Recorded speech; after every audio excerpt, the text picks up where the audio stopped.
एक इंद्र की अप्सरा है जिसका नाम है पुंजिकस्थला। और पुंजिकस्थला किसी शास्त्र में उनका नाम पुंजिकस्थला आया है और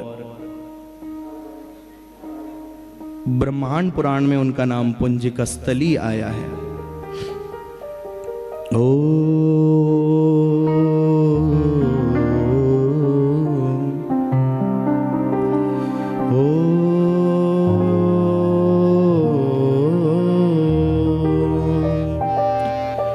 केसरी कुंजरस्याथ सुतां भार्याम विन्दत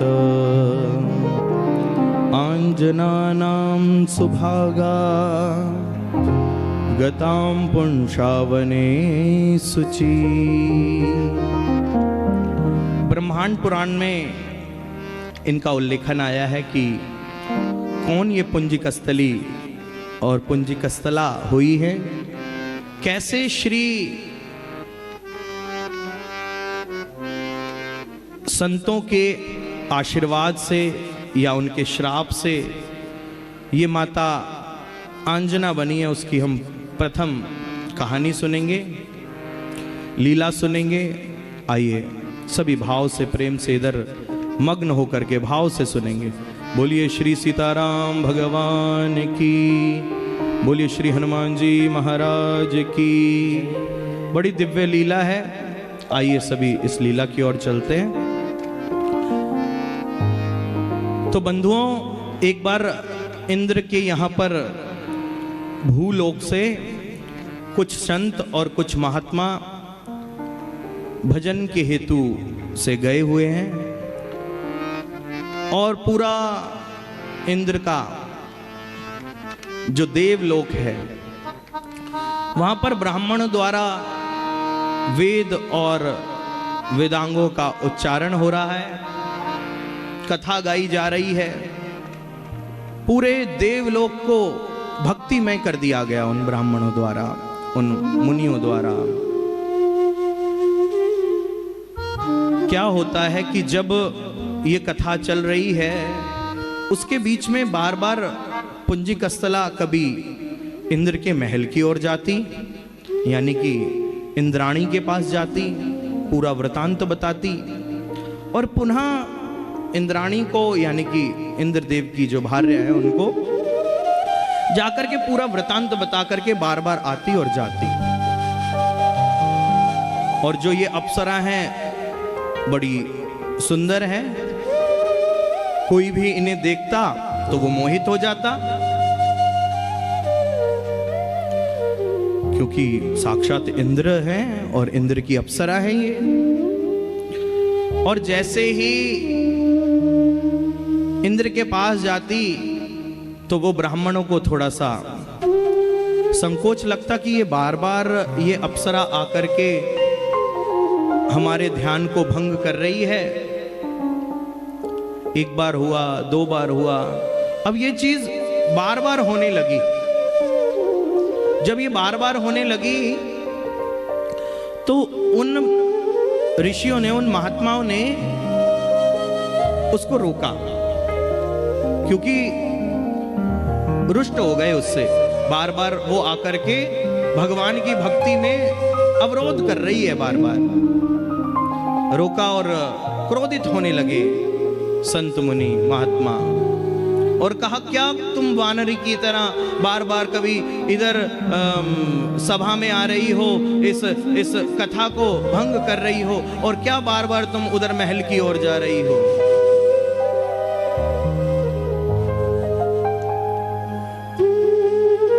प्रार्थना करने के लिए कि मेरा ऐसा कोई उद्देश्य नहीं है भगवान, लेकिन क्रोध हो गए और श्राप दे दिया कि जा तू वानरी हो जा। वानरी होने का श्राप दे दिया।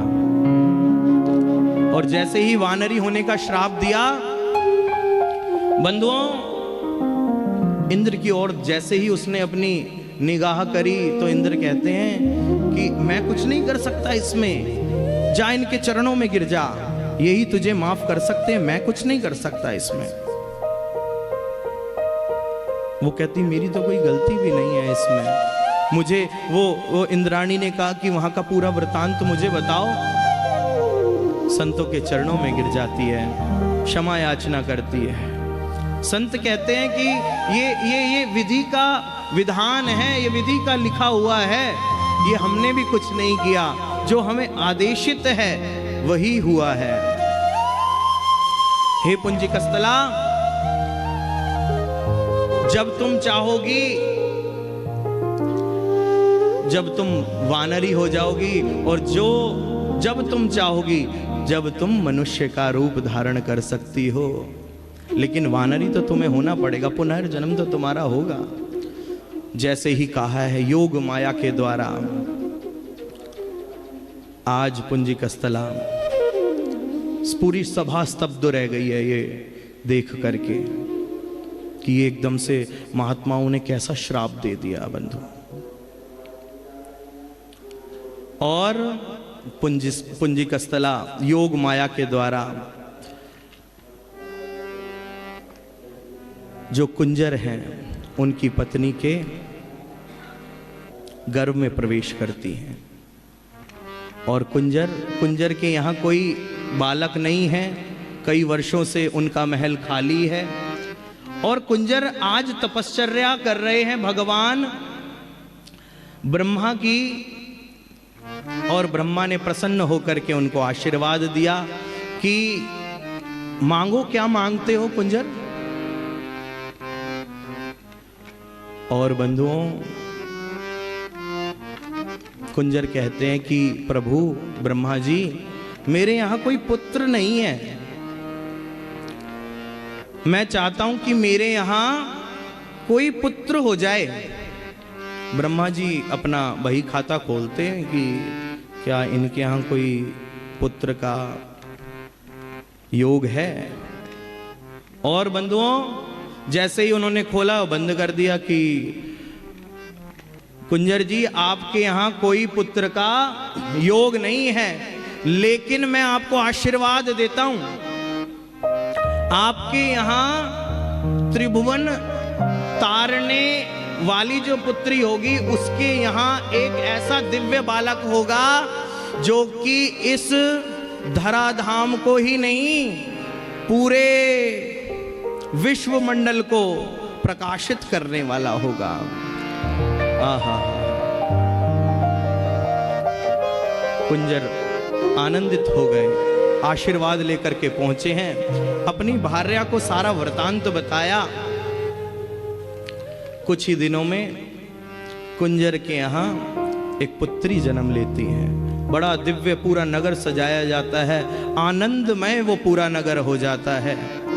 अपने राजा के यहाँ, कुंजर के यहाँ पुत्री का जन्म के जैसे जन्मदिन हम अपने बालक का मनाते हैं, उससे अति दिव्य जन्मदिन मनाया गया, आनंद हो गया पूरे नगर में। और बंधुओं, कुछ ही समय में जैसे सूर्य की किरणें अपने दिन को प्रकाशित करती है, वैसे ही वो बालिका बड़ी होने लगी। उनका नाम रखा गया, क्या नाम रखा गया बताइए? हाँ, वाह, माता अंजना नाम रखा गया। वाह।